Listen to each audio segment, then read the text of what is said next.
I'm just going to go ahead and start. Good morning. How is everybody this morning? Empowered. I have to say thank you guys so much for showing up with this weather and everything that's going on in November. It just really means a lot. So thank you for being here this morning.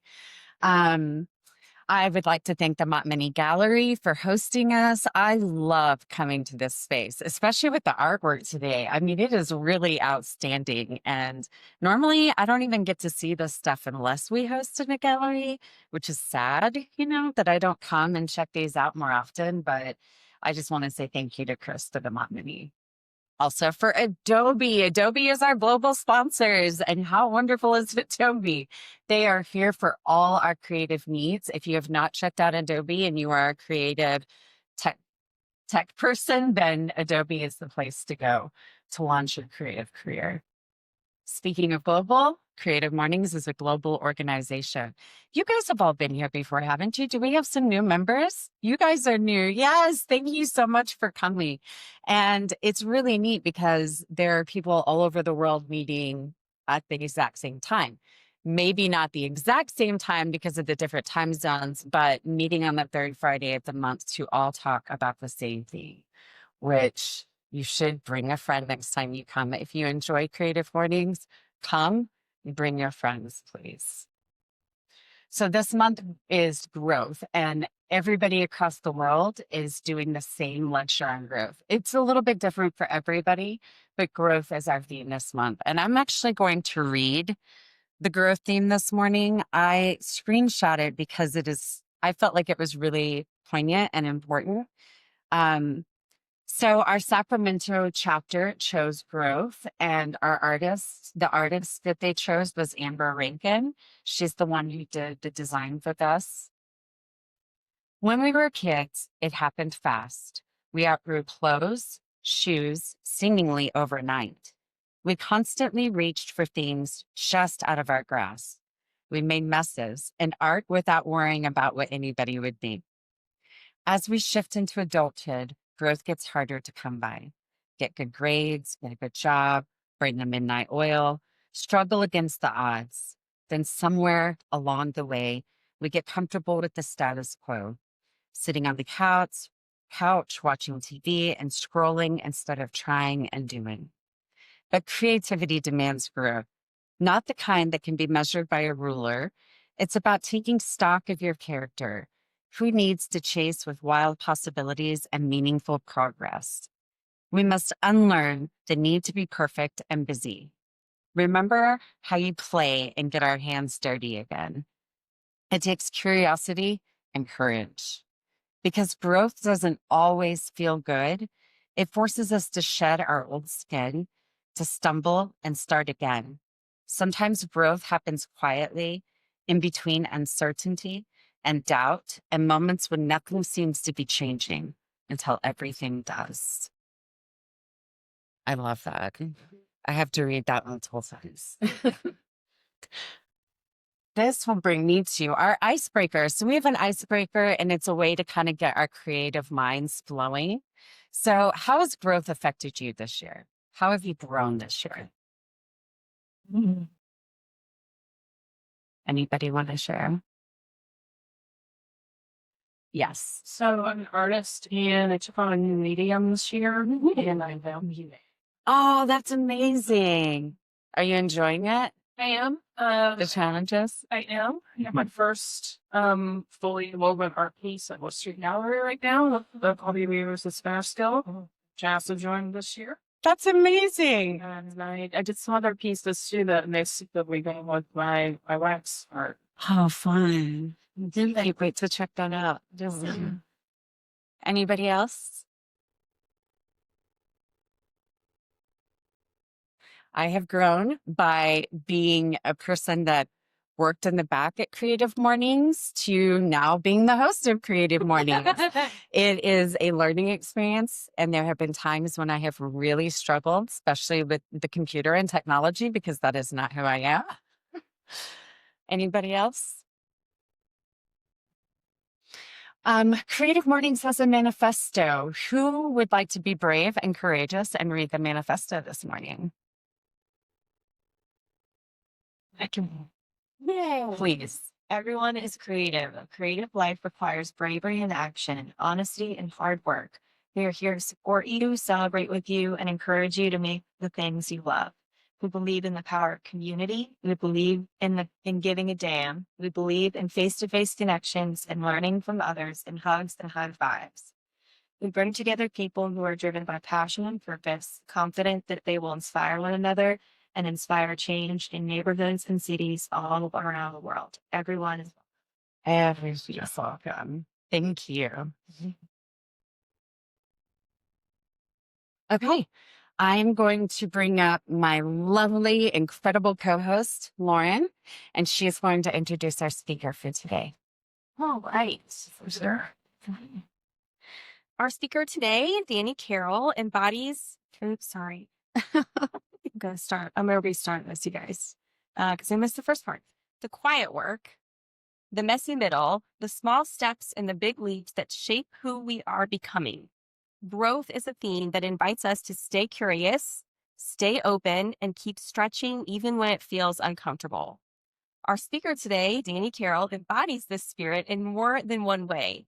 He is a talented musician, a thoughtful creative, and the owner of Danny's Landscaping, where he brings both artistry and intention to his work. Across everything he does, Danny has a way of blending heart, humor, and honesty that encourages people to see growth, not as a straight line, but as an ongoing practice. Please join me in welcoming Danny Carroll as he shares his story, his perspective, and the lessons he has gathered along the way.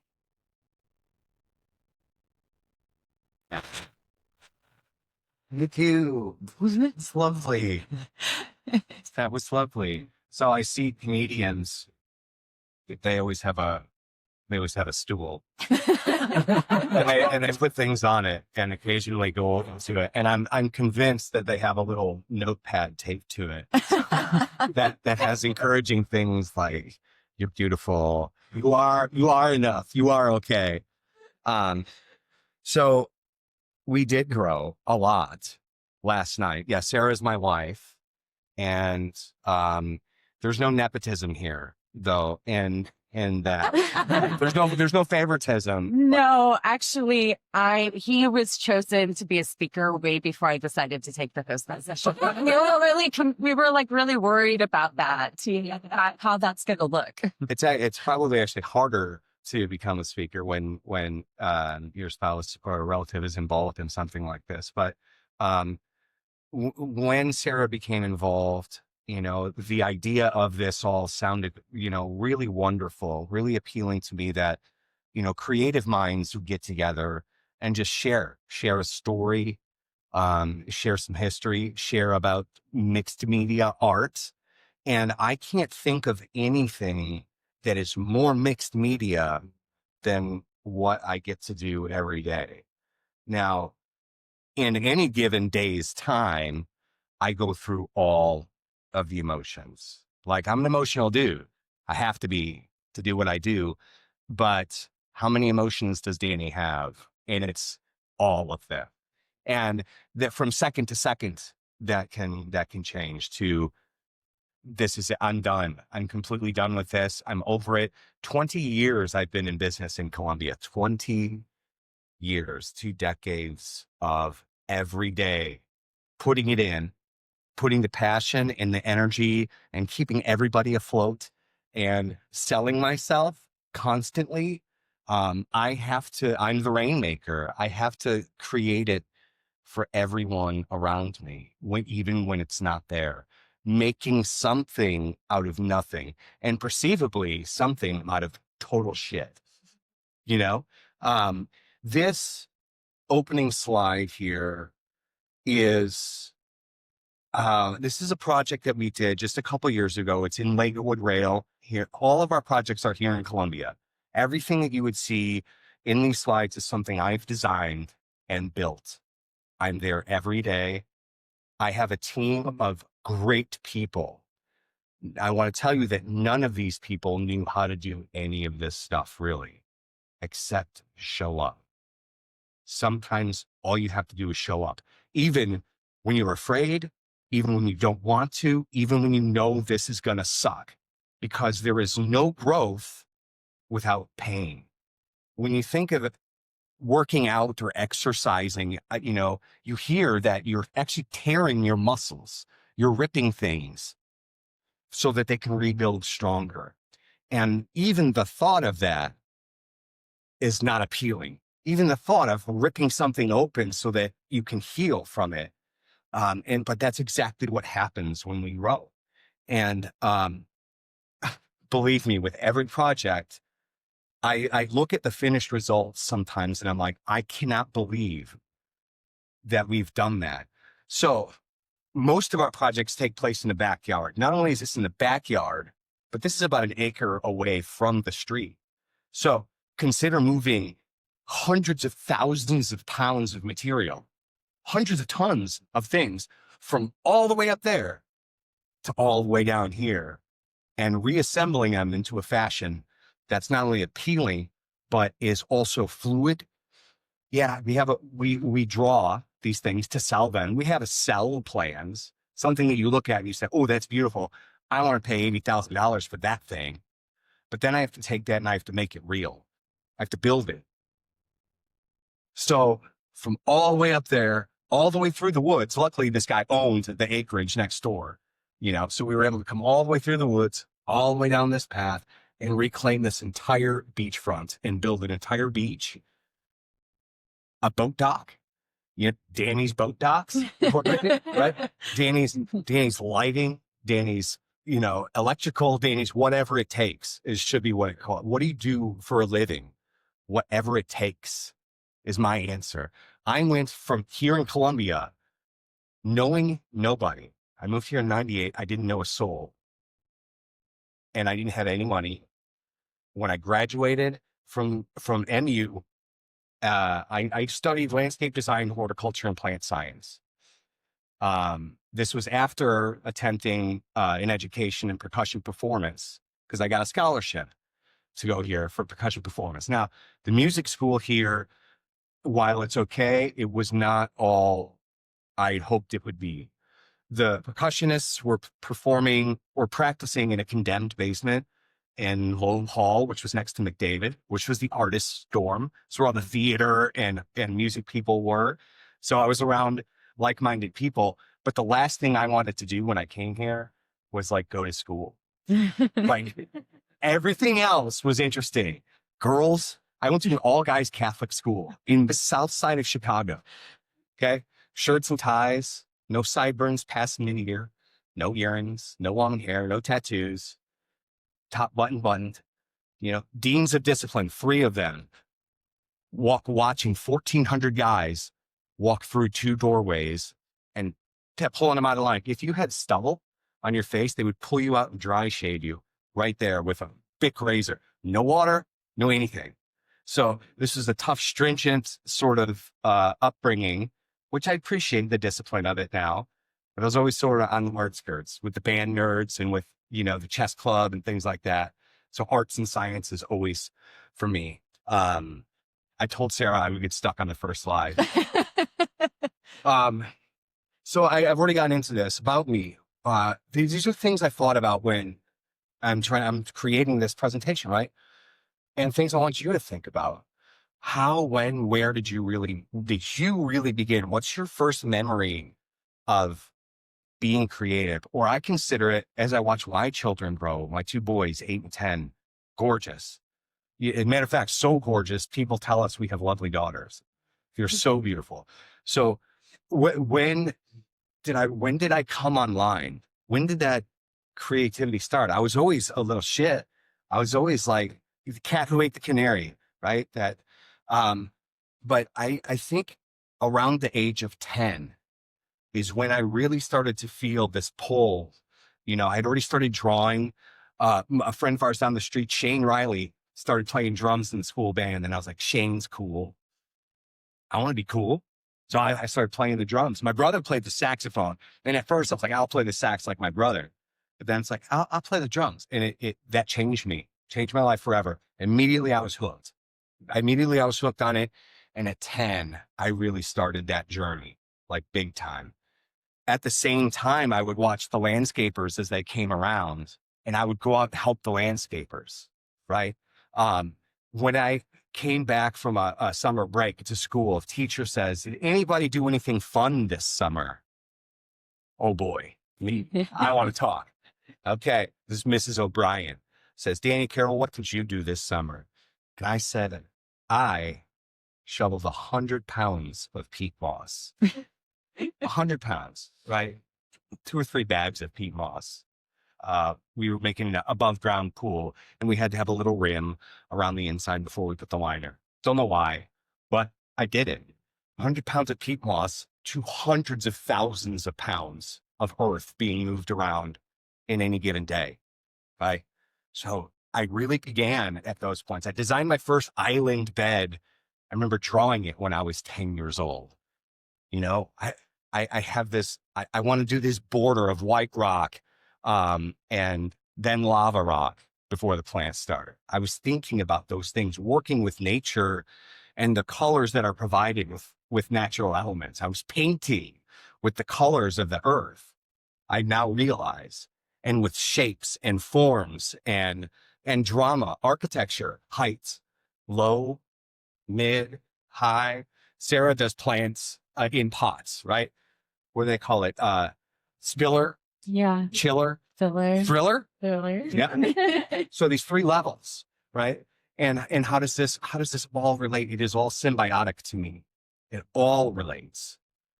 Art, music, science, physicality, being physically involved in your medium, weaving, waxwork. What is your medium? Animals. Science. Science. But there's art in that. There's art in dealing with people. There's a science through the textbook, but you actually have to implement that. What is yours? I study art history, so I usually talk about it all. Okay, Not so a thinker myself. listen, you are a maker. You are a maker Mhm. because you are taking the history and you are making something that is approachable for somebody. You know, you're communicating it to somebody. So there is an art in that. You know, your personality, your drive, and above all, your stick-to-itiveness, right? Your perseverance. There is no growth without these things, without passion and perseverance through all of the storms, right? And I'm going to do this a lot, I guess, is take things from nature and apply them here. There is sunny days, right? There are days that it's a great day to be a landscaper. Today's not one of them. You know, it's a great day to speak about being a landscaper, I suppose. So does fumbling, faulting, or failing mean you're not growing? I attest that it's the opposite. There's a line from a song, Bare Naked Ladies, one of Sarah and I's favorite bands. I don't know if some of you youngers don't know them. They sang the song one week. It's a funny song, Chickadee China, the Chinese chicken. There's a line from a song. Ed Roberts is the lead singer, lyricist, and he's a fantastic dude. He's become one of our friends, you know, texting, one of my texting buddies. He wears a bracelet that Sarah made for him. This is great. This is our liaison to the famous people. But he writes a lyric that says, I'm so glad to finally be failing. And in my wood shop, I have these lyrics written all over my cabinets from times where I feel impassioned or lost, especially lost, that are inspirato to me. Magic exists, but also requires practice to create that magic. Stuck on slides. I think my slide thing is stuck, actually. Come over here. Aim it to it. Oh. There you go. Okay. There's my drum set at the Ozark Amphitheater this year. You talk about growth. When I started playing in a dank basement for a couple of friends or at a house party on East Campus at the university, right? Seriously. And this is a 10,000 seat amphitheater that I performed at this summer. The growth of what you see before you is 30 years, 35 years of refinement, where every piece of that, every sort of alchemy required to manufacture those symbols or strike of a hammer they're handmade, every piece, every gear, every tilt of that has been grown into what it is now. And to take a step back and realize that somebody else actually wheeled my riser out on stage and wheeled it off the stage. It wasn't me. Oh my gosh, that is crazy. To be able to appreciate that moment was huge, huge for me. Now, there was nobody there. That's exactly what it looked like when I performed. Early beginnings for me in landscape respect, from $20 lawns that I started mowing with a push mower. I would mow your lawn, but I need to borrow your mower and your gas. And while I'm there, I can clean your gutters too, barefoot on your roof with a hose or a leaf blower or something. That's literally where I started. We just pulled off yesterday at 5:30 p.m. with headlamps on and lights on our machines, pulled off a $200,000 job. We were there for 7 weeks. My team of 5 to 6 men every day until dark. Sometimes we couldn't work on Monday because it was raining, but we'd pull it on Saturday. We even pulled a little Sunday here and there. We have to do what we have to do at the end of the season as the abacus slides over and, oh, we missed that rain day. This guy was gone for a week. This something happened. This thing broke down, and all that slides over to create all this time that's now gone. And I have to make up for it. That's part of the unnecessary necessary backside, the evil of, the business is pushing your art. That can be really difficult when you're being pushed. On this particular project, I also had a customer as I was painting this thing over 7 weeks, as I was building this, who was critiquing every brushstroke as this thing was coming to life. And that's very difficult for a guy like me. You have to trust this process. You hired me to design and build this thing. And I understand it's a big project for you. It's massive, massive. You see all this shit happening. Everything changed. This place is like a whole city block of their entire frontage property. Everything changed. And we have walls. We have a driveway that we demolished and made all paver driveways. And we have lighting and plants and custom fence work and all that stuff. And it's big. But you got to trust the process, because sometimes I don't know. What are you going to make today? I don't know. How are you going to do it? I don't know, but I'm going to figure it out. That's growth every single day for me. And sometimes I'm like, well, how much can a person grow? I haven't found the limit yet, and I push it every day. I'm going to show you some. We've completed thousands of projects in over 20 years in this town. And I was doing it before that too. So I studied at the university, landscape design, horticulture, plant science, right? But I was also working for the university in the landscape departments while I was doing it. In fact, I can talk about it now. I was on the clock sometimes when I would ride my mower with my books and the little trash bag and go into the ag building, shut off my radio and go into the ag building and study and have a class. Herbaceous ornamentals was the class that I would take while I was on the clock at the university. Okay. So I got paid a little bit to go to school. It wasn't much at the time. It was like $9 an hour or something else. But it was big money. I remember calling home and saying, Mom, tell everybody not to worry about me. I'm good. I got a good job. $9.23 an hour. And in 6 months, I'll be benefit eligible. They'll buy me boots. And a jacket and bin coveralls or something. I'm good, Mom. Don't worry. So that was important. That was growth for me too, calling Mom and not asking for anything.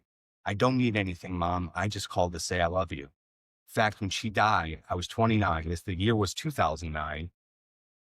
On her answering machine, she still had a message for me singing Stevie Wonder's I Just Called to Say I Love You. It was awesome and touching to find. I think it was spoken about a little in the intro. the path forward is not always linear. In fact, it almost never is. There's no one step to the absolute. And people don't like hitting obstacles. They don't like it. They want things to run smooth all the time, every day. And then they lose it at the first sign of obstacle. And it's important to know, to reflect that every time I hit one of those stumbling blocks, there's an opportunity for me to grow. Now, that is an ideal in itself. It's like, oh, I'm going to hit the stumbling block. Oh yeah, it's a good time for me to grow through this, right? Not always thinking about it, but try to embrace that thing that is challenging. In this medical school, it's brutal, right? The studies and the demands on you, and it's going to keep on going and keep getting tougher because it's supposed to. You know, we want those people out there that are caring for us, that are operating on us to be the best of the best. You know, unfortunately, everyone who graduates from medical school is called a doctor. Even the one at the bottom of the class, right? Still a doctor. Yes, C's get degrees. C's get degrees, right? There are no straight lines in nature.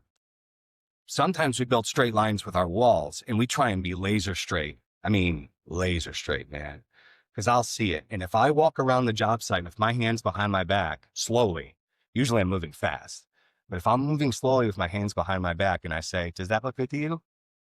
I'm genuinely asking if you think that looks good, but they know it doesn't look good to me.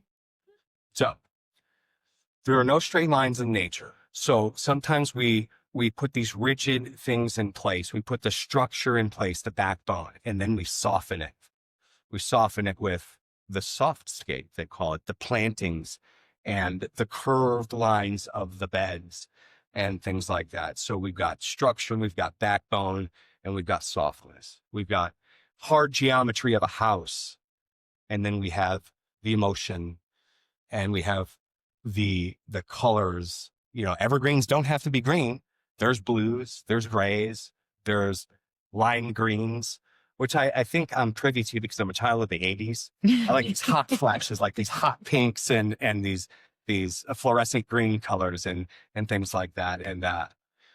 And those are things that I grow every time I go to the nursery and I'm re-inspired. I draw a plan and I say, I want something like that. I want something like that. I want that shape. And I go to the nursery and I find something that is like that, but not that. And it's way better. You know, if we start with a plan that's good, it's going to get better. You know, I'm going to knock it out of the park. If I end up on your gig, you're going to win. I'm not going to let anybody get hurt, and I'm going to kill it. You know, I can't get to every single job. I'm not Robin Hood, but if I get there, I'm going to protect you. I'm going to do it, and I'm going to do it right this time and every time. That is my mission. That is my team's goal.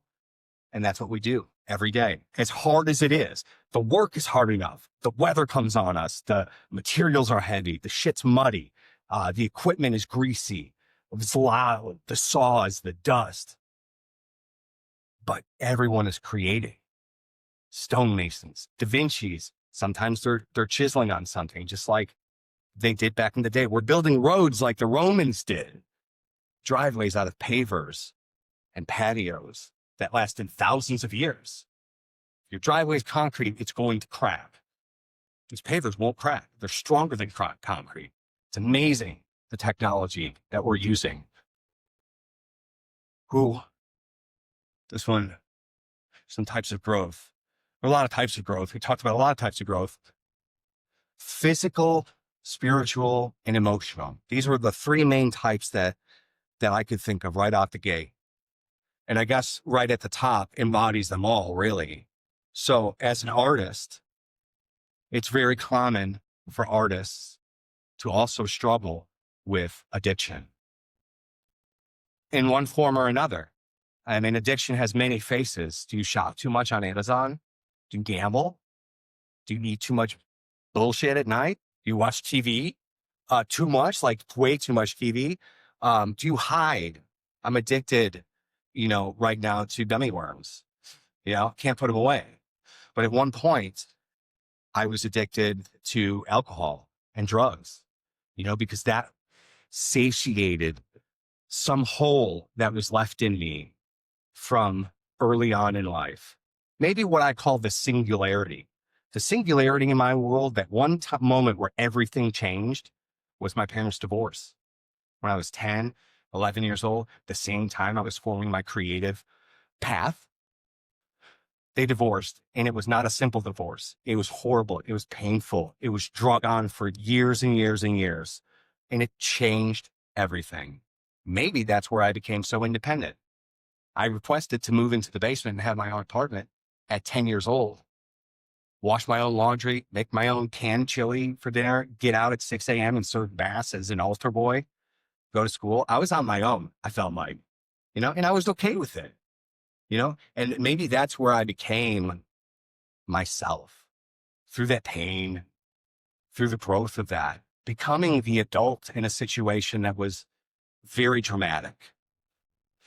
So from that hole, I think, stems some of the things. I was always yearning. I was always trying to find love where it didn't exist. I mean, I wanted that hug from my mother that wasn't around, and that warmth of embrace. And maybe I found that warmth in alcohol, and in drugs, and the pressures that were on me as a business owner. Forget the work of the job. Run this business now that has employees and that has insurances and work comp and homeowners insurance and commercial auto insurance and liability insurance and all this shit. And I was crumbling. I didn't have the right help. I didn't have the right staff behind the scenes. It was all me. It started with me. It was goddamn, it was going to end with me. Right. So I struggled with this. After work, I had to go back into the office to do all the designs, the drafting, the bidding, the billing, the booking, all the stuff. How could I keep myself going? Not to mention I was a rock star, right? So I was party after the show every night, same party. I would never drink before or during any show. Never. I took that seriously. That's part of my performance, part of my art, right? I'm going to give you everything. But afterwards, that's my time. It's my time to rally. I'm gonna continue my Red Bull and vodka, and I'm gonna chase that down with some Rumplemans or some Jägermeister. Like, get high and then get low. Maybe a little bit of magic dust up in there, right, to keep me going, keep the party going. Well, I was slowly killing myself, and I was at a point, I was so sad. I was keeping everything going, barely out there, still doing my thing, still putting on the show, still playing the song, right? But inside, I was dying. I was lonely. Even though I was surrounded by people, I was hurt. I was sad.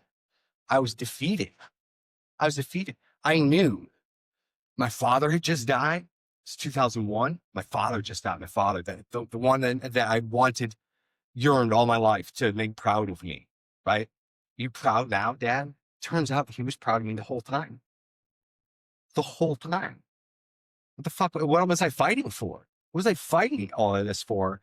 And my dad was proud of me the whole time. And so here I am, I'm killing myself in both fashions, during the day and then at night. And I knew if I started one more season and did not get help, I was going to die. That's the way I felt. And in February of 2022, I flew to Florida. I got on a plane, told Sarah I'm getting on a plane. And I went for 28 days to Florida. Well, because my insurance gave me 3 options. One was in New Jersey. One was here in Boonville. And one was in Florida. And I was like, I'll take the Florida for $300, Alex. This was February, mind you. So I'm not going to New Jersey ever for anything, especially during the winter. Are you kidding me? February. And then Boonville. I want to be in fucking Boonville in February. No, thank you. Like, I'm depressed enough as it is. So at least let me go, get some help around some palm trees or something. Okay. Now, the place was not a glitzy Lindsay Lohan place. This place would make you cry, because after the detox, which was amazing. Oh, amazing. They had all these snacks and shit. They put you on Ativan and these great drugs, right? For detoxing. whatever. I don't know if I needed it or not, but that's their protocol. That's the way they do it. So for 5 days, you go through this detox process, and it's so nice, so comfortable. And then after that, you go into residential treatment. I lost it when I got off the bus at this residential treatment that was for sure a whorehouse in 1950, 60, something like that. It was just like this like motel type of situation, right? And 4 dudes had to share an apartment, kind of one, like 3 little bedrooms and a kitchen kind of thing. I lost it. Like, where am I? What have I done? Oh my God. My son is 6 years old at the time. My oldest son, 6 years old, just got the Citizen Award at New Haven Elementary. And I lost it.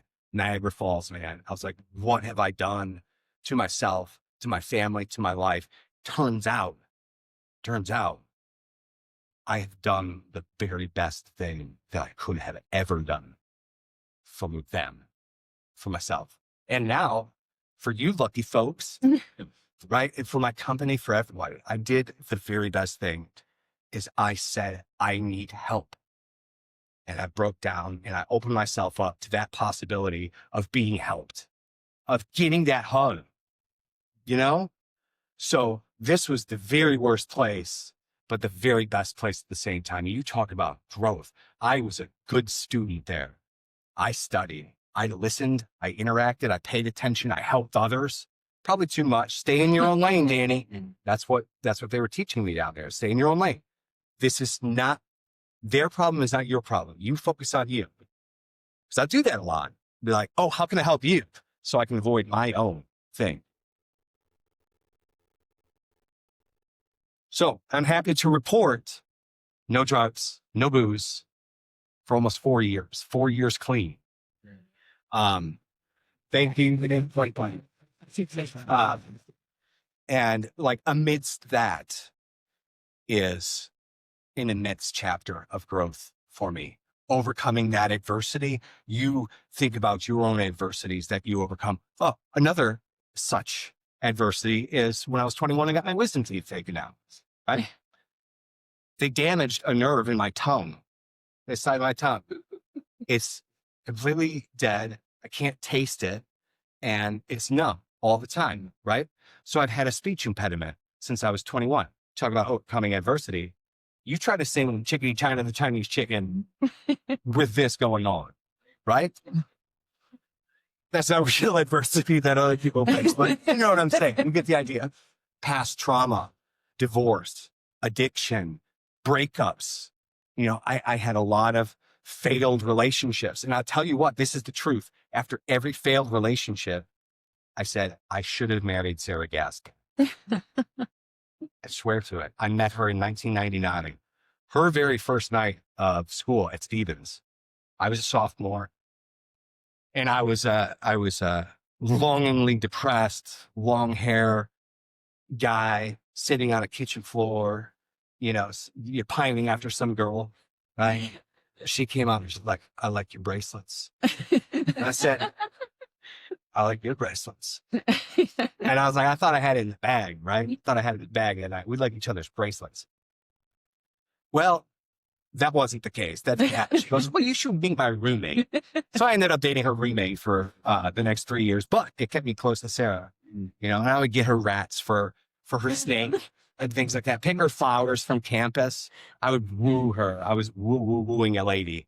And all these years later, we stayed in touch. We stayed friends. We were always in other terrible relationships, you know, and we would cross paths at certain times. And in 2012,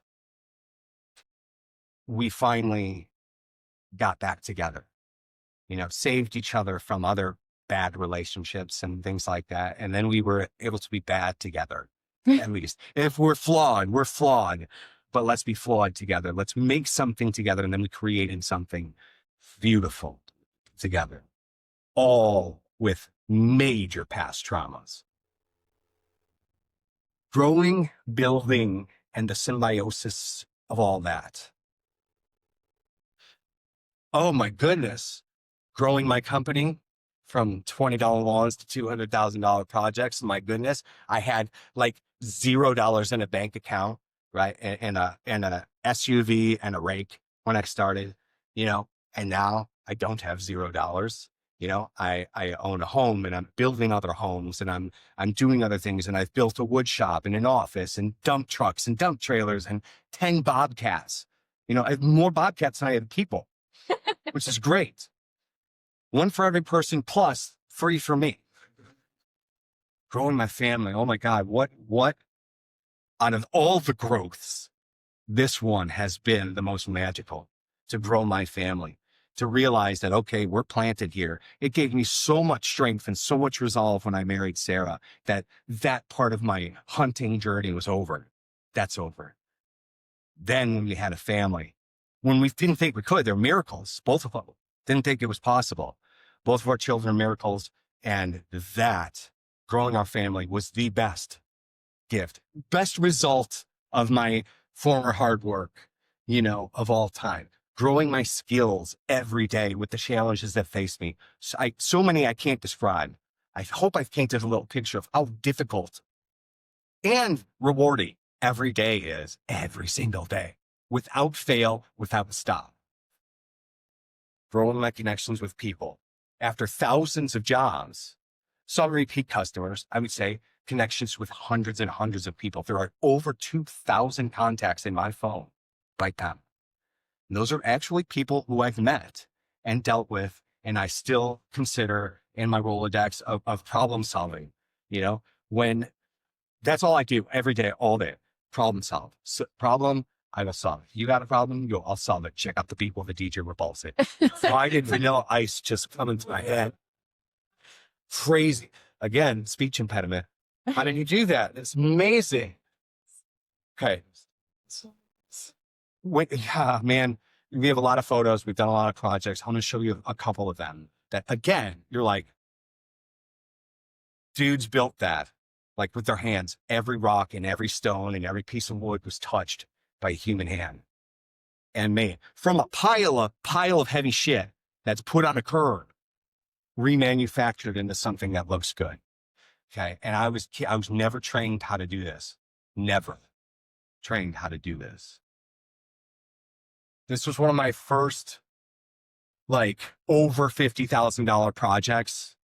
And this one was in Jeff City, actually. And there's something about, so you'll see a lot of hardscape stuff, a lot of stonework, a lot of this. Something about it was very appealing to me. In the symmetry, the use of geometric shapes and the block work of this stuff, multiple size blocks, things like that. I saw in it an opportunity to be able to teach people how to do it. Like there's a system to this, right? How do you teach art? How do you teach somebody to spin that thing to something great? How do you teach them to be an improvisational wizard or know what's at the nursery and be able to pivot on a moment's notice? I don't know if I can teach that, but I could teach this. So I did that. And 11 years ago, almost 12 years ago now. And I was super proud of that. Even retoured the front sidewalk. And I was like, with every project, was like, what gave you? My father was not a craftsman. My father was an attorney. He didn't know. I watched him bang his thumb 10 times in the same place trying to put a shitty deck together for our above ground pool. Remember the one I shoveled 100 pounds of peat moss for? Yep. Crushed thumb, bad craftsman. But I always knew I loved to build things. Okay. So now we're the next year, another big project. I always try to have one hook of the whole season. This one's the pivot point. This one is the hook. This is another one. And so now I'm starting to design these things this is a pool extension, right? And well, the hill's going downhill. So we're always building a retaining wall on a hill. It's got to retain something. And so I got really into that. And I'm like, I want to build a pergola, a massive pergola. So check this out. Oh, so I can incorporate lighting into that pergola. How am I going to do it? Don't know. I'm going to figure it out. Nobody taught me how to do it.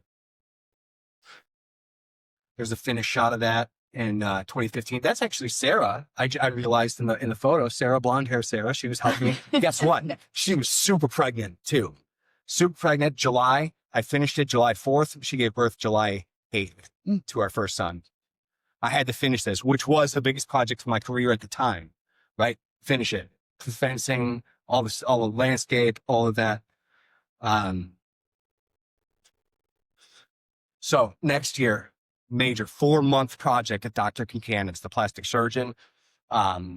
This is a breezeway. This is a courtyard. We can watch the development of my stuff. Now, taking something rigid and let's make some sweepy lines. Let's make some curves. Let's bring some sexy curves into this thing, right?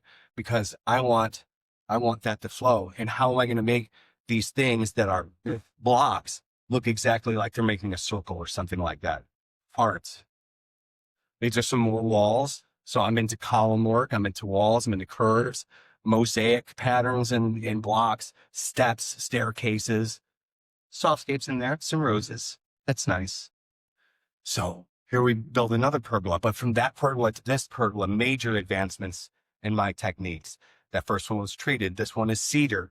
Now we're working with more money, way more money. So this is now my first $170,000 project, you know, and it spanned the entirety of this property, which was acres, right? 4 months on this job.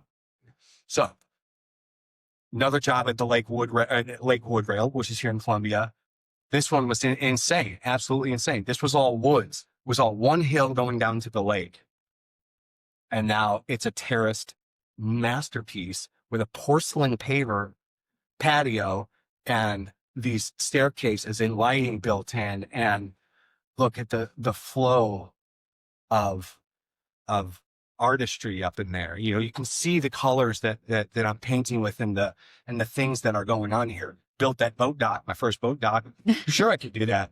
Fuck yeah, I could do that. This probably was a video of a drone shot of this whole thing, but we had to build a road going down there and build this entire thing going all from down there was my first elevation. How am I going to get from there to up there and make it cool with every step in between? There is 2022. I'm starting to play a lot with colors and textures and shapes. And look, I was like, I want to inlay a rug in this patio right in the middle of it. I will put a herringbone rug. I want to do this pinwheel around this fire pit, more retaining walls. These are the projects that I take on. Crazy shit. Things that other people can't do or won't do. Where am I going? You might have to just walk over here a little bit to put it. There you go. Oh. Okay. More advancements. Another $100,000 plus job, composite decking now at floor level, designing and engineering the decks and the truss work. Nobody else does that. I do that. Right. And massive stone steps and staircase and extending the patio down there with this beautiful linear, you know, sort of bamboo looking type of thing. This is art. Building this seating wall and fire and everything columns around this fire pit and soften it up with some plants. Oops. This one was major. This one happened this year, but it was a continuation of a 2014 or 2022 project, maybe 3 years ago, where we had planned for this pool install. So we did everything from engineering the pool install, the elevations of it all, to reincorporating into our old.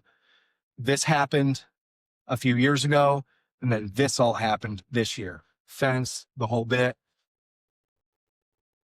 My family. Look at these guys. I know I'm getting really short on time, but this is really important.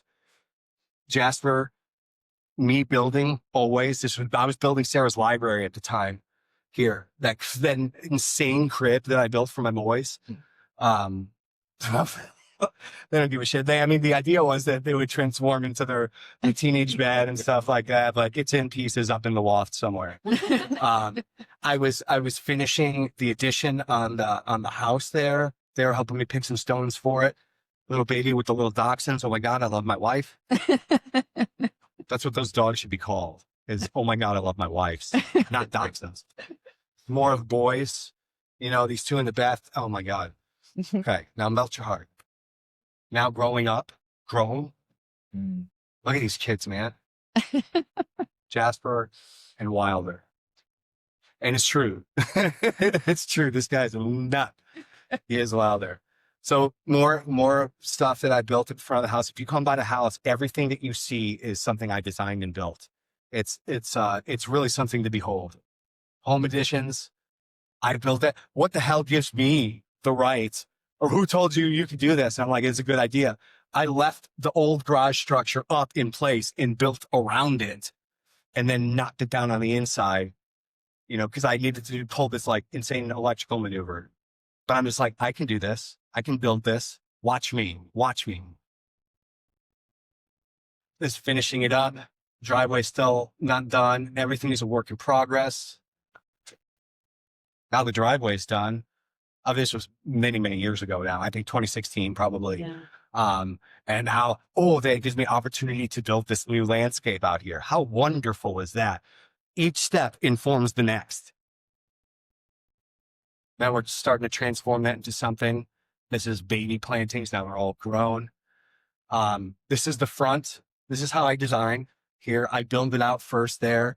And then this is me starting to build the things. I built that and this was my first project right out of the treatment. And I did that summer. I was like, this is what I'm working on. My crew's out there. I'll touch base with them every once in a while, but I need this. So I rebuilt the whole front of the house. Well, now, interior renovations, the kitchen renovation. Sarah comes home and she see down into the basement. I was like, I promise I'll fix it. But I fixed it. The trim work on the ceilings, the cabinetry, all of the stuff, all of the tile work, all of this magnificent, bringing landscapes inside to curve, this wood floor to tile transition. Sarah is a huge part of all of this stuff with me. I run everything by her. She's got way better taste. Now, I'm building this right now. This is an accessory dwelling unit in the backyard. We're bringing Uncle Nicky down from Chicago. I've designed every bit of this thing, and I'm building it with my own hands right now. Kind of my whole lawn working on other projects, but behind the scenes, here's how our drawings become reality. Shimon now. More technical, so we have a cell plan that I make technical drawings on how am I going to build it. If somebody was out there and it wasn't me, how could I teach somebody how to do that? Fence and arbor just completed this year, a couple months ago. Just the work is just so clean and so beautiful. It's so bright. I don't need anybody checking on me because I'm the hardest critic. Path of grass through this thing. Let's make this. Let's do this. More pinwheel shapes. So we take elements from other things. This could be a landscape sale yard with all these different rubber mulch, cedar mulch, brown mulch, all these different colors. Growth lessons. Where are we now? Shit, we don't have any time for questions. Thank you. So, anybody have any questions? Thank you. Questions for me or thoughts? I'm open. I'm here. Here's my. Yes. I talk about like motivations with community and medicine and being kind of a party brain. And I kind of relate that like runners have to run, like they wake up and they have to run, right? It's not like, I gotta go on a run today. It's like, I have to do this. And artists have to make art. It's not like it can make money, it can be a business, but it's like a part of their existence. And to meld the business model and the crafting of it, I'm sure that you can do it.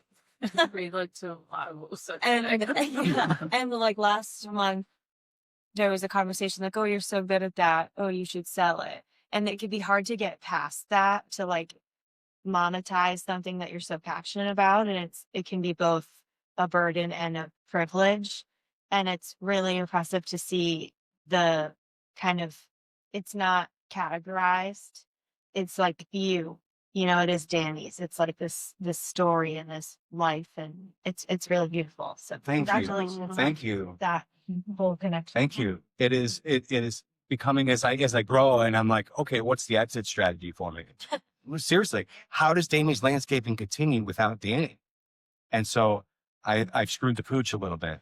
You know what I'm saying? I am the secret sauce in this mix. So I'm trying to make a science out of it. How do I teach this process without dumbing it down and making it a generic landscape company after I leave?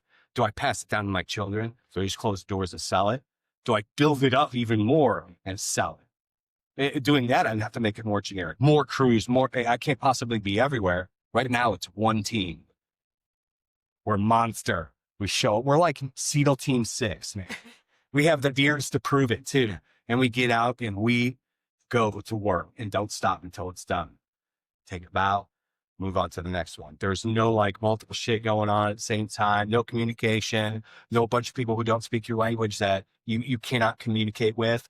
It's, I'm there. My guys are great to work with and talk to. We're respectful. It's like dream team, right? This can't last forever. That's a really, really tough to manage for me.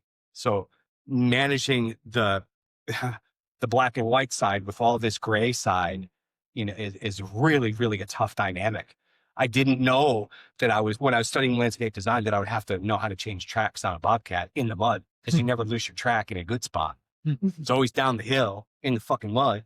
So I have to be a mechanic, and I have to be an HR person, and I have to be all of these things. And it's just too much. I need help. What kind of help do I need? How am I going to get this to the next point where I can spend more time working so hard so I can spend more time with my family? But the further I get, the further away I get, the harder I have to work. It's like the opposite is happening. You have to put more work in to make it easier. It's like that opposite in dynamic. You have to break your muscles to build your muscles. I have to break this whole thing down to the brass tacks, to the ABCs, so I can teach it. If I wanted to do that, I could stop right now. I don't need anything. I don't owe anybody a penny.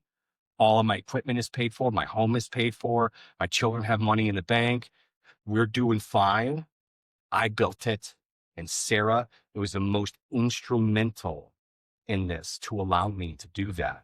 While she manages the impossible job of being a mother and a caretaker, the home, and she also has horses and she trains and she does all of this stuff, all with a broken back and have, mind you, from riding horses all of her life. But she is the support system that allows me to be this guy. So I do this, and then she's got to be the static, right there. And hopefully I can return the favor. But when she's breaking, I can be the rod, right? The kite in the line. Thank you very much for that compliment. That's awesome. Thanks, and thank you all for listening to me today. Anybody else? I mean, I love that you guys came. I do. I love this. Perform, for one, like it was a million, like it was a sold out house, because each one of you means all of that to me. Your eyes watching me and listening is so uplifting. I grew today immensely. Anybody else have a question? Yes. Comments. 1 week is always been my karaoke song. Which part do you love to sing? The verses, because I can't keep the chorus straight between tossing my hands up and. I don't love that. That's great. I do that at karaoke too. And Love Shack. I do it great. It got me a Chrysler. It's as big as a whale, and it's about to set sail. Yes. Thank you for that. Anything else? Oh, guys. All right. Thank you guys so much for being here today amidst the weather in November and the holiday season. This was our very last Creative Mornings for the year. We are going to take a short break in December to focus on our family and kind of regroup. And then we're going to start with a brand new year in 2026. And this next season is going to be quite interesting and inspiring and extremely creative. So I hope you all have a wonderful Thanksgiving, a very Merry Christmas, a fantastic new year. Let's really hope that 2026 is spectacular. And please come back in 2026 for a brand new year. Yes.